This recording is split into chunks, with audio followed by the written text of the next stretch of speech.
BJP state chief గా మాజీ MLC Ramachandra Rao దాదాపు ఖరారైనట్లుగా తెలుస్తోంది. రామచంద్రరావు నామినేషన్ వేయాలని హైకమాండ్ ఆదేశించింది. దీంతో మధ్యాహ్నం 2 గంటలకు రామచంద్రరావు నామినేషన్ దాఖలు చేయనున్నారు.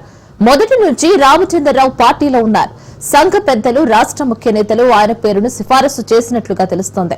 అటు తెలంగాణ బీజేపీ కీలక నేతలకు అధిష్టానం ఫోన్లు చేసింది.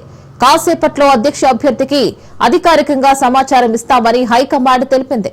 దీంతో అందుబాటులో ఉండాలని పలువురు నేతలకు హైకమాండ్ ఫోన్లు చేసినట్లుగా తెలుస్తోంది.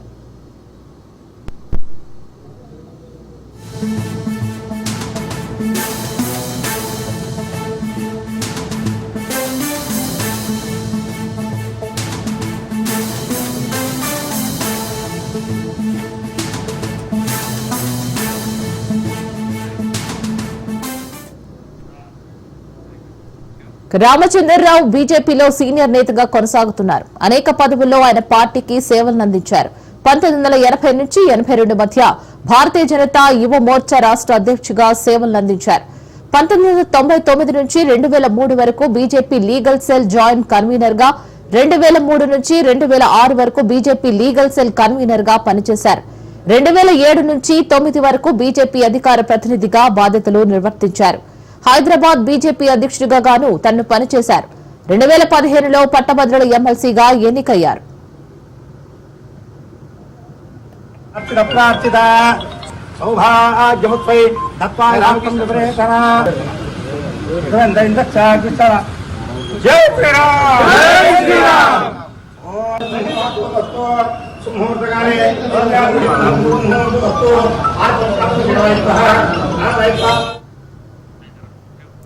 పార్టీ అధ్యక్షుడిగా అవకాశం ఇచ్చిన హైకమాండ్ కు రామచంద్రరావు ధన్యవాదాలు తెలిపారు.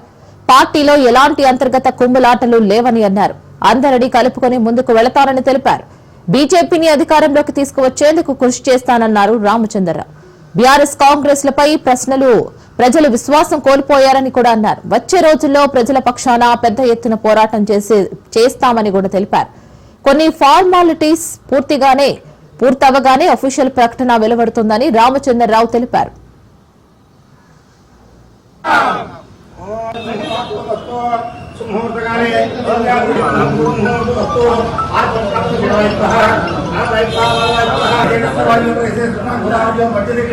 विश्वविद्यालय प्रांगणे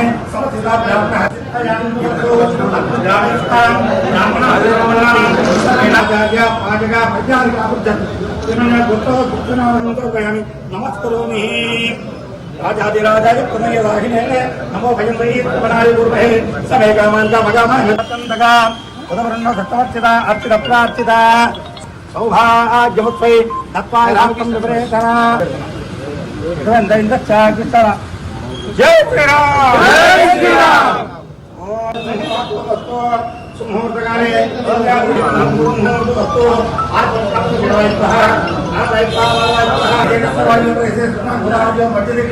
विश्वविद्यालय प्रांगणे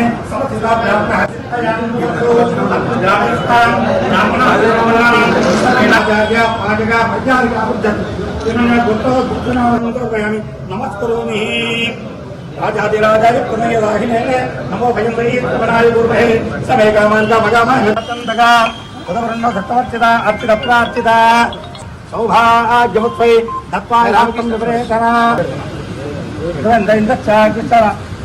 जय श्री राम जय श्री राम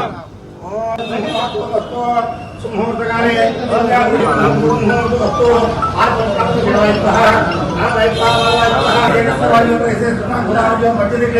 विश्वविद्यालय प्रांगणे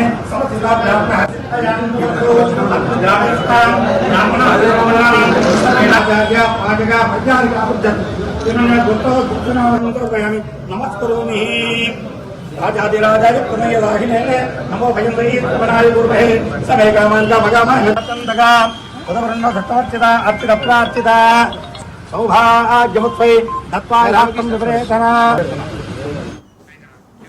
బీజేపీ ప్రజాస్వామ్య పార్టీ అన్నారు బండి సంజయ్. నామినేషన్ ఎవరైనా వేయవచ్చునని తెలిపారు. అధిష్టానం చెప్పిన దాని ప్రకారం నడుచుకోవాలని అన్నారు. సాయంత్రం నామినేషన్ స్వీకరించి పరిశీలిస్తామని కూడా తెలిపారు. ఎవరో చెప్పారని అధ్యక్షుడిని నియమించే పార్టీ బీజేపీది కాదని అన్నారు. పార్టీకి వ్యతిరేకంగా వ్యవహరించే వారిపై కఠినంగా వ్యవహరిస్తామని తెలిపారు. వచ్చే ఎన్నికల్లో తెలంగాణలో బీజేపీ అధికారంలోకి వస్తుందని బండి తెలిపారు.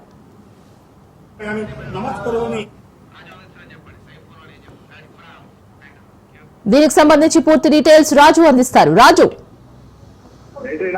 కొంచెం బీజేపీ రాష్ట్ర కార్యాలయానికి నామినేషన్ వేశారు. బీజేపీ రాష్ట్ర అధ్యక్షుల పదవికి నామినేషన్ దాఖలు చేసేందుకు ఎన్ రామచంద్రరావు చేరుకున్నటువంటి పరిస్థితి ఉంది. భారీ ఎత్తున ఆయన అభిమానులు, పార్టీ శ్రేణులు ఘనస్వాగతం పలికారు పార్టీ రాష్ట్ర కార్యాలయంలో. అనంతరం ఆయన నామినేషన్ దాఖలు చేసేందుకు కూడా బీజేపీ రాష్ట్ర కార్యాలయంలోని మొదటి అంతస్తులో ఏర్పాటు చేసినటువంటి బీజేపీ రాష్ట్ర ఎన్నికల అధికారి ఎండల లక్ష్మీనారాయణతో పాటు కానీ బీజేపీ కేంద్ర ఎన్నికల అధికారిగా ఉన్నటువంటి శోభా జై కూడా అక్కడ ఉన్నటువంటి పరిస్థితి అయితే ఉంది.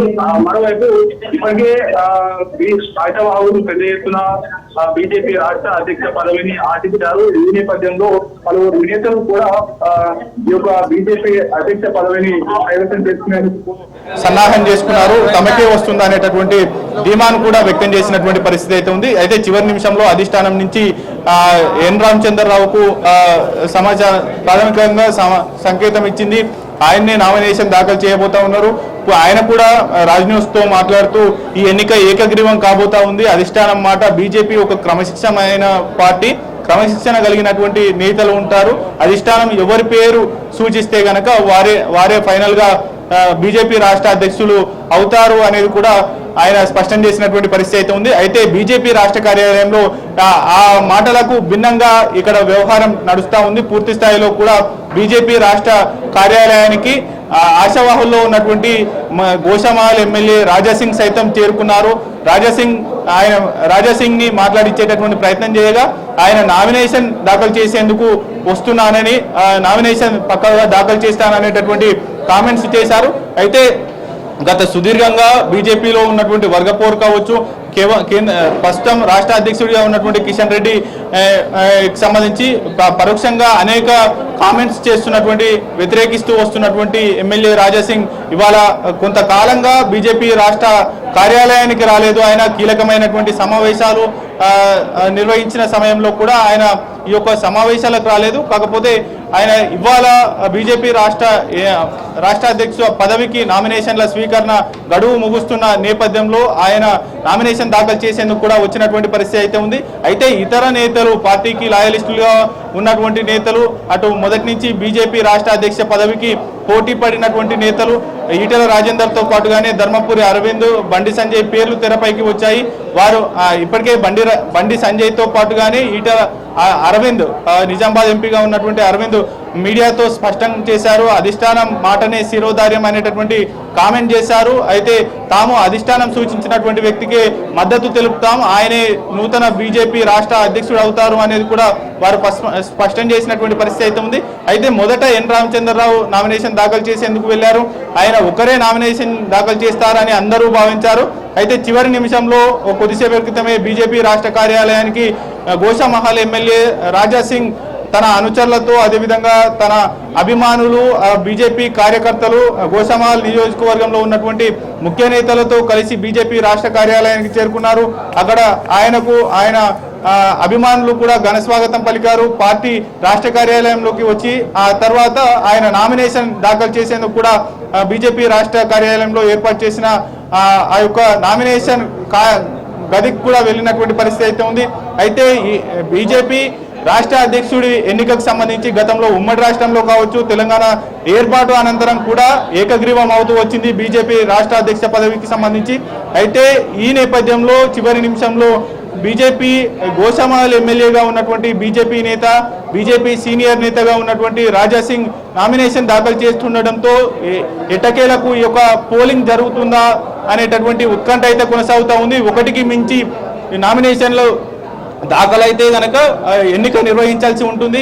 అందులో 119 నియోజకవర్గాలకు చెందినటువంటి కౌన్సిల్ సభ్యులు, 17 పార్లమెంట్ నియోజకవర్గాలకు చెందినటువంటి కౌన్సిల్ సభ్యులు, వారితో పాటుగానే పూర్తి స్థాయిలో అటు 38 జిల్లాలకు బీజేపీ పరిపాలన, అదేవిధంగా బీజేపీ రాజకీయ సౌలభ్యం కోసం ఏర్పాటు చేసుకున్న తెలంగాణలో 38 జిల్లాలను ఏర్పాటు చేసుకుంది. ఆ 38 జిల్లాలకు సంబంధించినటువంటి అధ్యక్షులు వీరందరూ కలిసి ఈ యొక్క ఓటింగ్ కార్యక్రమంలో తమ ఓటు హక్కును వినియోగించుకోవాల్సి ఉంటుంది. అయితే ఇప్పటి వరకు ఉదయం నుంచి మధ్యాహ్నం వరకు ఒక చర్చ జరిగింది. ఎట్టి పరిస్థితుల్లో ఎన్ రామచంద్రరావు గారు పూర్తి స్థాయిలో ఆయన బీజేపీ రాష్ట్ర అధ్యక్షుడిగా ఎన్నికవ్వబోతా ఉన్నారు, ఏకగ్రీవంగా గెలవబోతా ఉన్నారు. అధిష్టానం ఆయనకు పూర్తి స్థాయిలో మద్దతు ఇచ్చింది, అధిష్టానం ఆయన పేరు ఖరారు చేసింది అనేది కూడా ఇవాళ ఉదయం నుంచి మధ్యాహ్నం వరకు ఇప్పటి వరకు కూడా చర్చ జరిగినప్పటికీ కూడా చివరి నిమిషంలో గోషామహల్ ఎమ్మెల్యే రాజాసింగ్ నామినేషన్ దాఖలు చేస్తుండడం కూడా ఎవరి వైపు రాష్ట్ర నేతలు మొగ్గు చూపుతారు అనేది కూడా చూడాల్సి ఉంది. అయితే రాజాసింగ్ ఇవాళ ఉదయం ఒక సెన్సేషన్ కామెంట్ చేసినటువంటి పరిస్థితి అయితే ఉంది. బీజేపీలో ఏ వర్గం అనేటటువంటి నేతలు కాకుండా, నా వర్గం నీ వర్గం అనేటటువంటి నేతలు కాకుండా బీజేపీలో ఉన్నటువంటి భూస్థాయి నేతలు, బూతు మండల జిల్లా అధ్యక్షులు, వారితో పాటుగానే రాష్ట్ర నేతలు ఎవరు వారి ఓటింగ్ నిర్వహించుకున్న తర్వాత ఓటింగ్ ద్వారానే ఎన్నికలు నిర్వహిస్తే గనక వారి అందరి అభిప్రాయం తేటతెల్లం అవుతుంది. ఎవరికి అధిష్టానం మద్దతుతో పాటుగానే ఇక్కడ ఉన్నటువంటి కార్యకర్తలు అభిప్రాయాలను కూడా తెలుసుకొని వారినే ఎన్నుకోవాలి అనేటటువంటి ఎన్నికల ద్వారానే ఈ యొక్క నూతన రాష్ట్ర అధ్యక్ష పదవి ఉండాలి అనేటటువంటి అభిప్రాయాన్ని వ్యక్తం చేశారు. కేవలం ఒక వర్గానికి చెందినటువంటి నేతకు అధిష్టానం సుముఖత వ్యక్తం చేస్తే గనక ఇతర వర్గాల గతంలో పార్టీ తెలంగాణలో సర్వనాశనం అయింది, ఇదే విధంగా కొనసాగితే కనుక పార్టీ ఇబ్బందుల పాలవుతుంది అనేటటువంటి కామెంట్ చేశారు. ఎటకేలకు 2 నామినేషన్లు దాఖలవుతున్న నేపథ్యంలో ఎన్నిక నిర్వహించాల్సినటువంటి పోలింగ్ నిర్వహించాల్సినటువంటి పరిస్థితి అనివార్యం అవుతున్నటువంటి పరిస్థితి అయితే కనిపిస్తా ఉంది. Right Raju, thank you for the update.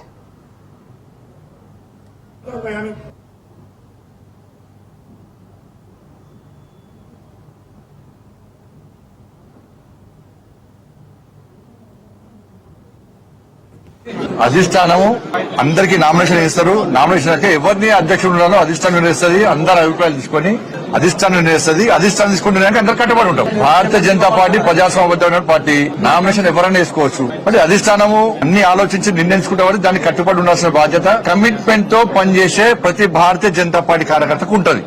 ఎవరికి ఇచ్చారు, ఎవరు అధ్యక్షుడు ఎవరు ఇంకా కాలే కదా. సాయంత్రం ప్రకటిస్తారు, సాయంత్రం చెప్తారు నామినేషన్స్ తర్వాత ఎవరు నామినేషన్ ఇస్తారో. నామినేషన్స్ తర్వాత అధిష్టానం ఆలోచించి అప్పుడు అభ్యర్థిని ప్రకటిస్తారు. దాని తర్వాత రేపు సమావేశం పెడతారని చెప్పి సమాచారం. ఇప్పుడు అన్ని ఫాల్తు మాటలు అంటారు, వాటిని సోషల్ మీడియా పడుతున్నాయి, నేను కూడా చూసినాను. అధ్యక్షుని కోసము, అధ్యక్షుని బాధ్యత కోసం ఎవరైనా అడగచ్చు. అడగడంలో ఎలాంటి తప్పు లేదు. వాళ్ళకు రావాలని కోరుకోవడంలో కూడా ఎలాంటి తప్పు లేదు. దాన్ని ఎవ్వరు తప్పు కొట్టరు. ఎవరి వాళ్ళకి ఆలోచన రావాలని కోరుకోవడం తప్పేం లేదు. కానీ చివరికి ఏమైతుంది, చివరకు అధిష్టానం నిర్ణయించిన వ్యక్తికి, అధిష్టానం ఆలోచించిన వ్యక్తికి, ఎందుకంటే అధిష్టానం అన్ని ఆలోచిస్తుంది దేని ద్వారా పార్టీకి లబ్ధి పడుతుంది. అట్లా ఒక అభ్యర్థిని ప్రకటించిన మాత్రాన మిగతా వాళ్ళు డమ్మి, మిగతా వాళ్ళతో ఏం కాదు కాదు. ఎవరితో ఏ పని అవుతుంది, ఎవరికి ఏ బాధ్యత తప్ప చెప్పాలనో అధిష్టానం నిర్ణయిస్తుంది. ఈ భారతీయ జనతా పార్టీలో ఈ మధ్య కొత్తగా స్టార్ట్ అయింది. నాకు ఈ మధ్య కొత్తగా స్టార్ట్ అయింది. ఈ సోషల్ మీడియాలో ఉల్టా పోస్ట్ పెట్టి చూడు, వేరే పార్టీలు చేస్తుంటారు అందరూ. చంద్రబాబు నాయుడు గారు లేకుంటే ఇంకో నాయకుడు చెప్తే అధ్యక్షుని పెట్టేటటువంటి పార్టీ భారతీయ జనతా పార్టీ కాదు. భారతీయ జనతా పార్టీ దేశంలో అధికారంలో పార్టీ, అనేక రాష్ట్రాల్లో అధికారంలో పార్టీ, ప్రపంచంలో అత్యధిక సభ్యత్వం ఉన్న పార్టీ భారతీయ జనతా పార్టీ. నమ్మిన సిద్ధాంతం కోసం పనిచేసే కట్టడి కార్యకర్తల పార్టీ భారతీయ జనతా పార్టీ. కాబట్టి అధిష్టానం అన్ని చూస్తున్నది. ఎవరైతే పార్టీకి వ్యతిరేకంగా వ్యవహరిస్తారు, ఎవరైనా ఇప్పుడు పెట్టలే సోషల్ మీడియా ద్వారా గాని ఇతరత్ర వాళ్ళకున్న మీడియా సాధనాల ద్వారా గాని పార్టీకి వ్యతిరేకంగా, పార్టీ అధిష్టానం నిర్ణయించిన అభ్యర్థికి వ్యతిరేకంగా ఎక్కడ ఏం చేసినా కూడా పార్టీ చాలా సీరియస్ గా వ్యవహరిస్తుంది. రాష్ట్ర అధ్యక్షుడిని అధిష్టానము అందరికీ నామినేషన్ ఇస్తారు. నామినేషన్ అయితే ఎవరిని అధ్యక్షుడు ఉండాలో అధిష్టానం నిర్ణయిస్తుంది. అందరి అభిప్రాయాలు తీసుకొని అధిష్టానం నిర్ణయిస్తుంది.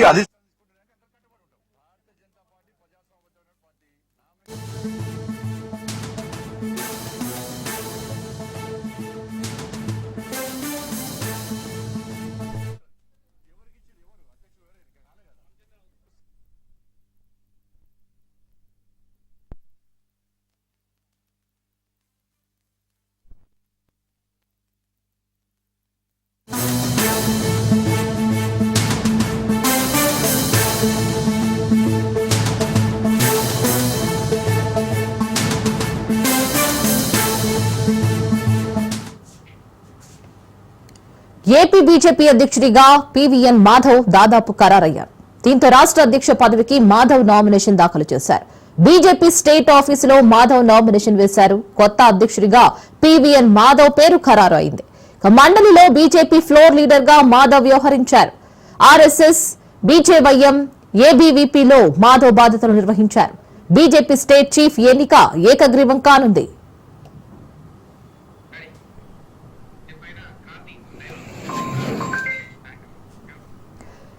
ఏపీ బీజేపీ అధ్యక్ష ఎన్నిక మొత్తానికి ఖరారు కానుంది. మరి ఎన్నికలో ఏకగ్రీవం కానుందా, ఎన్నికలు జరగనున్నాయి? దీని గురించి పూర్తి డీటెయిల్స్ మా ఏపీ బ్యూరో క్రాంతి అందిస్తారు. Kranti. S Raina, AP BJP అధ్యక్షుడికి సంబంధించిన ఎన్నికల ప్రక్రియ ఉదయం నుంచి కూడా కొనసాగుతుంది. ఉదయం 11 గంటల నుంచి కూడా ఈ నామినేషన్ ప్రక్రియ అయితే కొనసాగింది. అయితే దాదాపు బీజేపీకి సంబంధించిన ముఖ్య నేతలందరూ కూడా ఇక్కడికి చేరుకోవడం జరిగింది.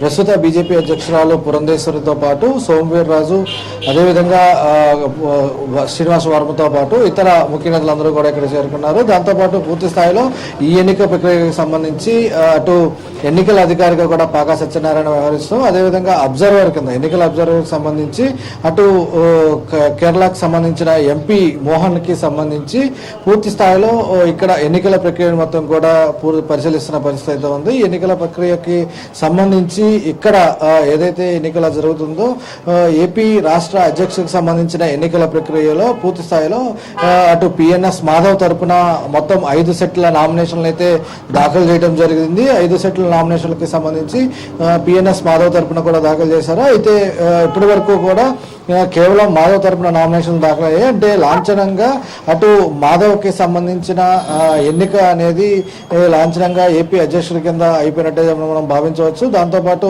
ఈ ఎన్నికల ప్రక్రియ అటు 1 గంట వరకు కూడా నామినేషన్లకు సంబంధించిన ప్రక్రియ కొనసాగింది. అనంతరం 1 గంట నుంచి 2 గంటల వరకు కూడా నామినేషన్లకి సంబంధించిన పరిశీలన, దాంతోపాటు 2 గంటల నుంచి 4 గంటల వరకు కూడా ఉపసంహారానికి సంబంధించి కూడా కొనసాగింది. ప్రస్తుతం మనతో పాటు బీజేపీ విశాఖపట్నం అధ్యక్షుడు ఉన్నారు. ఎలా అంటే ఎన్నిక ప్రక్రియ ఎంతవరకు వచ్చింది, ఏంటి ప్రక్రియకు సంబంధించి? నామినేషన్లు అయితే స్వీకరించడం జరిగింది. ఒకే నామినేషన్ రావడం జరిగింది. దానికి స్క్రూటినీ చేసి సాయంత్రం కల్లా కన్ఫర్మ్ చేస్తారు. కన్ఫర్మ్ చేసిన తర్వాత అధిష్టానం నుంచి చెప్పిన మేరకు రేపు మార్నింగ్ 11 గంటలకి అనౌన్స్ చేస్తారు. ఎన్ని సెట్లు నామినేషన్ చేయడం జరిగింది? 5 సెట్లు నామినేషన్ జరిగింది. 5గురు బలపరిచారు దీనికి. పురంధరేశ్వరి గారు, అలాగే శ్రీనివాస వర్మ గారు, సోమవీర్రాజు గారు, పార్థసారథి గారు, సత్యకుమార్ గారు, ఆదినారాయణ రెడ్డి గారు 5 నామినేషన్ వేసి అనౌన్స్ చేయడం జరిగింది. ఇప్పటివరకు కూడా అనేక మంది ఆశావాహుల పేర్లు అయితే రకరకాలుగా వినిపించిన పరిస్థితి. తాజాగా ఈ రోజు ఎన్నికల ప్రక్రియలో కేవలం మాధవ్ గారి నామినేషన్ మటుకే పడడం జరిగింది. ఏ రకంగా చూడవచ్చు ఈ పరిణామాలు? అంటే ఎంతో మంది ఆశావాహులు ఉన్నప్పటికీ కూడా పార్టీ అధిష్టానం తీరు ఏ రకంగా చూడవచ్చు? పార్టీ అందరికీ అవకాశం ఇస్తుంది. అందరూ కూర్చుని కన్విన్స్ చేసుకొని చేయడం జరిగింది. ఈ క్వశ్చన్ మొత్తంగా కూడా ఎన్నికల ప్రక్రియకి సంబంధించి కూడా పూర్తి స్థాయిలో ఇక్కడ ప్రక్రియకి సంబంధించి కూడా దాదాపు ముగిసిందని కూడా చెప్పుకోవచ్చు. ఉదయం 11 గంటల నుంచి కూడా ఈ నామినేషన్ ప్రక్రియ అయితే కొనసాగుతూ ఉంది. అయితే మరికొద్దిసేపట్లోనే మాధవ్ కూడా వచ్చే పరిస్థితి అయితే ఉంది. మనం చూడొచ్చు మాధవ్కి సంబంధించి కూడా ఇక్కడ మాట్లాడేందుకు కూడా వచ్చే అవకాశం అయితే ఉంది. అయితే ఇప్పటికే అటు ఎన్నికల పరిశీలకులుగా ఉన్న పాకా సత్యనారాయణ కూడా ఇప్పటికే మీడియాతో మాట్లాడటం జరిగింది. ఈ ఎన్నికల ప్రక్రియకు సంబంధించి కూడా దాదాపు 5 సెట్ల నామినేషన్లు అయితే దాఖలు చేశారు. దాంతోపాటు ప్రస్తుతము ఏకైక అప్లికేషన్ కావడంతో ప్రస్తుతము మాధవ్కి సంబంధించిన ఎన్నికల ప్రక్రియ అనేది దాదాపు లాంఛనంగా ఉందని కూడా చెప్పుకోవచ్చు. అయితే ఈ ప్రక్రియకు సంబంధించి పూర్తి స్థాయిలో ఇక్కడ మాధవ్ అయితే మాట్లాడటానికి వస్తున్నారు. మనం లైవ్ చూసే అవకాశం అయితే ఉంది.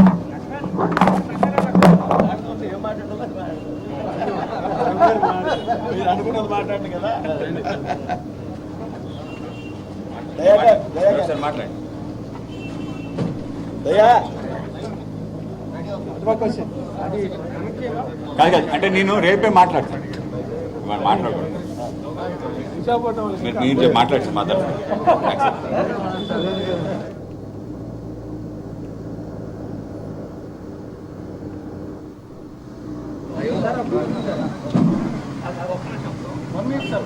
ఓకే ఓకే ఓకే చెప్పండి, మీరు చెప్పండి. నేను నమస్తే పెట్టేస్తాను, కానీ మాట్లాడుకోండి.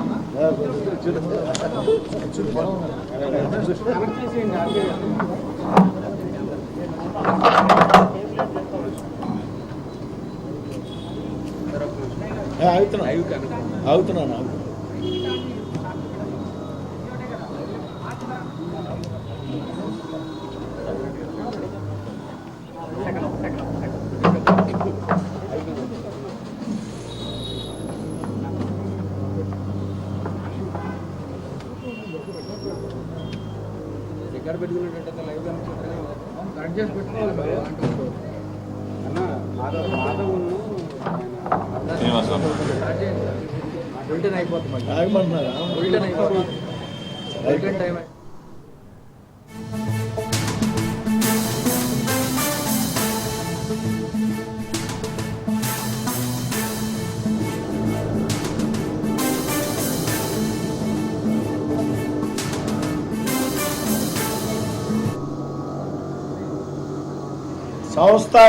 సంస్థాగత ఎన్నికల్లో భాగంగా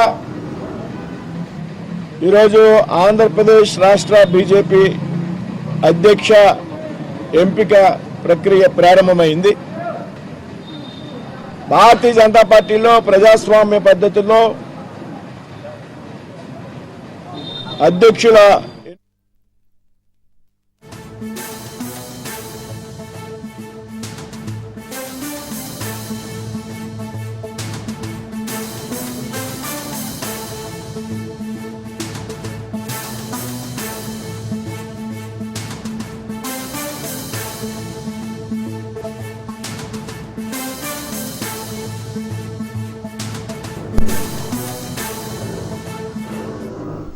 హైడ్రా తీరుపై ఎమ్మెల్యే అరికపూడి గాంధీ నిప్పులు చెరిగారు. ప్రభుత్వాన్ని తప్పుదోవ పట్టించేలా హైడ్రా తీరు ఉందంటూ మండిపడ్డారు. చెరువులు కబ్జా కాకుండా అభివృద్ధి చేయాలని సీఎం రేవంత్ది ఆలోచన అని గుర్తు చేశారు.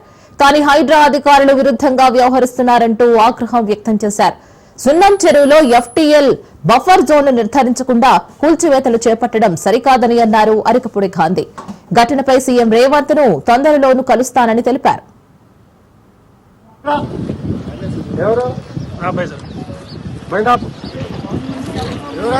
మీ ఇన్ఛార్జ్ ఎవరు?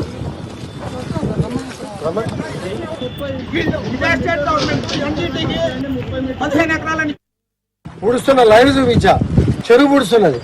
నేను ఎంఆర్ఓ కూర్చొని రెండు పొక్కలైనర్లో పెట్టి పూడ్చింది కూడా తీపిచ్చాం. ఎలక్షన్ మూమెంట్ లో మొత్తం మూసేసి కాంపౌండ్ వాళ్ళు పెట్టి చెట్లు పెట్టింది వదిలిపెట్టారు. ఇక్కడికి వచ్చి 15 ఎకరాలు గ్రీన్ ట్రిబ్యునల్ కి ఇచ్చారు. ఎస్, ఇంకా అడిషనల్ గా వాటర్ వచ్చినాయి, చుట్టుపక్కల ప్రాంతాలు వచ్చినాయి. మర్జ్ చేసి ప్లాట్ ఓనర్లందరూ కూర్చోబెడతాం. హైడ్రాకి సహకరించడానికి సిద్ధంగా ఉన్నాం. హైడ్రా మీద గతంలో చాలా వ్యతిరేకత వచ్చింది. వర్షంలో ముంపు రాదు అనేది ధైర్యం, మనోభావాలు చాలా మంది ధైర్యంగా ఉన్నారు. మంచి పరిణామం, దాన్ని సహకరించాల్సిన బాధ్యత ఉంది. ఎన్ని ఎకరాలు వస్తుంది, బౌండరీ ఎక్కడ అనేది లేకుండా వన్ సైడ్ పేద మధ్య తరగతి కుటుంబాలు 40 సంవత్సరాల నాడు ప్లాటింగ్ కొనుక్కుని పర్మిషన్లు ఇచ్చినాక వాటిని కొడుతున్నారు చూసారా, దానికి వ్యతిరేకం ఉన్న జెన్యున్ గా ఏదైతే ఎఫ్టీఎల్ బఫర్ జోన్ ఏదైతే గతంలో ఇవాళ ఎవరు చూడాల్సిన అవసరం లేదు, ఎవరు మేనేజ్ చేసేది కూడా ఏమి ఉండదు. దీనిలో పూడుస్తున్న లైన్ చూపించా. మరోవైపు హైదరాబాద్ మాదాపూర్లోని సున్నం చెరువులో ఆక్రమణలను హైడ్రా తొలగిస్తుంది. 32 ఎకరాల విస్తీర్ణంలోని సున్నం చెరువులో భారీగా ఆక్రమణలు ఉన్నట్లు గుర్తించిన అధికారులు చర్యలు చేపట్టారు.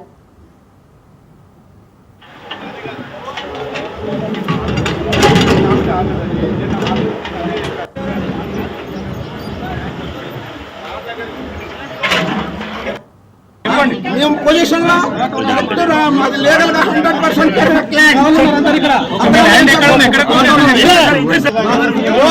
బిల్డింగ్ తరఫున పర్మిషన్ ఇచ్చారు, అన్ని ఉన్నాయి, ఎంఓసీ ఇచ్చారు, ట్యాక్సులు కూడా కట్టించుకున్నారు. ఇంకేంటి ఎప్పుడు నిర్మాణం జరిగిందండి? హైడ్రా కంటే ముందు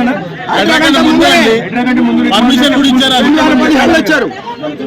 17 సార్ ఆల్రెడీ దానికి పేపర్ అన్ని ఉన్నాయి సార్. మనం సీఎం గారు చెప్పించిన 2016 లో వచ్చి నేను ఎఫ్టీఎల్ లేదు అని సీఎం గారే వచ్చేసి ఇక్కడ మాట్లాడినప్పుడు సీఎం మాట్లాడింది కూడా ఉంది. సీఎం ఎగ్నెస్ట్ వాళ్ళకి మాట్లాడాడు కానీ మా తరఫున మాట్లాడలేదు. వాళ్ళకి అగ్నెస్ట్ గా మాట్లాడాడు. కాదు మీకు ఏదైనా ఇక్కడ నోటీస్ ఏమైనా ఇచ్చినా? మీకు నోటీస్ ఏమి ఇవ్వలేదు. ఏం లేదు సార్. సరే చేస్తున్నా అన్ని చేస్తున్నారు. అది కూడా తీస్తా ఉన్నారు. దౌర్జన్యం ఇది టూ మచ్. లేఅవుట్ రెగ్యులైజేషన్ కూడా అయిపోయింది. యూఎల్సీ కట్టాం, యూఎల్సీ ఇచ్చింది. మాకున్న హక్కు, రోడ్డు హక్కు ఎందుకు చూస్తున్నారు వాళ్ళు? ఆ హక్కును ఇక్కడ డాక్యుమెంట్లు, రిజిస్ట్రేషన్ డాక్యుమెంట్లు 1954 నుంచి ఉన్నాయి. అందరికీ ఉన్నాయండి, అందరికీ ఉన్నాయి. మొత్తం ఎంతమంది? 236 ప్లాట్స్.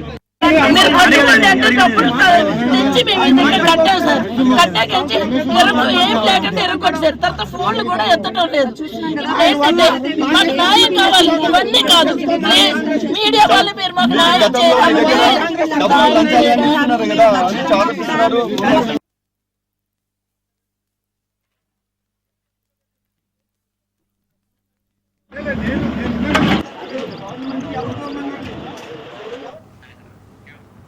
ఎఫ్టీఎల్ పరిధిలో అక్రమంగా నిర్మించిన గుడిసెలను ఇప్పటికే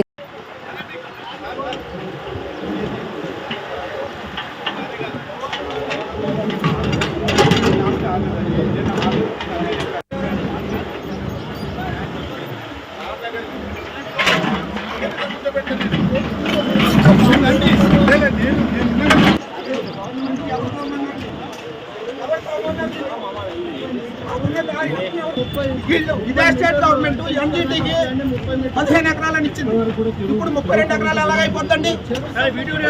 అంటే ఒక వ్యవస్థ లేదా? ఇక్కడ ఒక వ్యవస్థ లేదా?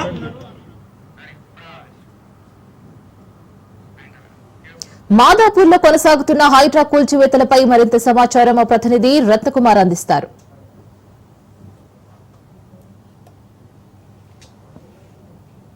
ఉన్నాయి. అవి ఎట్టి పరిస్థితుల్లోనూ ప్రజెంట్ సున్నం చెరువుకు సంబంధించినటువంటి ఎఫ్టీఎల్ లో ఉంది అంటూ కూడా కూల్చివేతల ప్రక్రియ ఏదైతే జరుగుతుందో ఆ ఎఫ్టీఎల్ లో తమ భూమి అనేది లేదు, దానికి పక్కనే ఉన్నమాట వాస్తవమే, కానీ హై స్టేజ్ లో ఉంది. లోతట్టులో ఉన్నటువంటి ప్రాంతాల్లో ఎఫ్టీఎల్ గా పెట్టి కూల్చివేతల ప్రక్రియ జరిపితే బాగుంటుంది, కానీ తమకు ఆ పక్కనే ఉన్నటువంటి భూములను కూడా ఎఫ్టీఎల్ గా భావించి కూల్చివేతల ప్రక్రియ జరపడం అనేది ఇది ఇబ్బందిగా అన్యాయం అంటూ కూడా ఎవరైతే ఇక్కడ పక్కనే ఉన్నటువంటి భూస్థలాలకు సంబంధించినటువంటి వ్యక్తులు ఉన్నారో వాళ్ళందరూ కూడా ఇక్కడ కొంత ఆందోళన నిర్వహిస్తున్నటువంటి పరిస్థితి ఉంది. అందులో భాగంగానే పూర్తిగా ఏ క్షణమైనా ఉద్రిక్తత పరిస్థితులు చోటు చేసుకుంటామన్నటువంటి ఉద్దేశంతోనే పోలీసులు పూర్తిగా ఇక్కడకు చేరుకున్నారు. మొత్తం ఈ యొక్క ప్రాంతం అంతా కూడా పోలీసులు మోహరించడం జరిగింది. ఒకవైపున స్థానికంగా ఉన్నటువంటి మాదాపూర్ లా అండ్ ఆర్డర్ పోలీసులతో పాటు మరోవైపు ఇటు స్పెషల్ పార్టీస్ ని కూడా రంగంలో దించారు. ఒకవైపున డిఆర్ఎఫ్ సిబ్బంది కూడా ఉన్నారు.